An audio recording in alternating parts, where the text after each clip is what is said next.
Untuk mendapatkan keuntungan besar dan kekurangan tahun, penjual hewan kurban musiman di Banyuasin, petugas Dinas Peternakan dan Perkebunan Banyuasin banyak menemukan hewan kurban di bawah umur yang merupakan syarat mutlak hewan kurban. Kepala Bidang Peternakan dan Kesehatan Hewan, Syahrial, menerangkan mayoritas setiap pedagang menjual hewan kurban di bawah umur.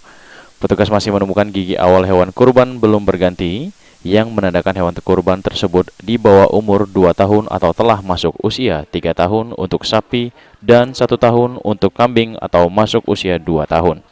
Pihaknya tidak mengetahui apakah penjualan hewan kurban di bawah umur tersebut disengaja atau tidak oleh pedagang hewan kurban.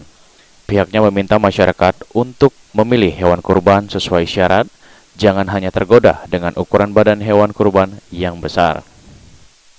Memang ada yang dijumpai ternak itu belum layak.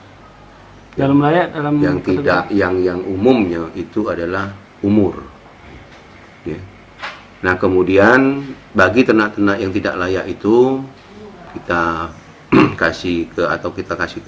kita beritahu ya pedagang itu untuk tidak menjualnya untuk kurban. Ya, untuk kurban. Dalam arti kata hanya untuk kurban. Tapi kalau dia untuk dipotong biasa, silakan.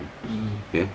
Nah, kemudian di samping juga kita melaksanakan monitoring kelayakan itu juga kita melaksanakan juga layanan kesehatan untuk ternak-ternak kurban itu sebatas untuk pemberian vitamin.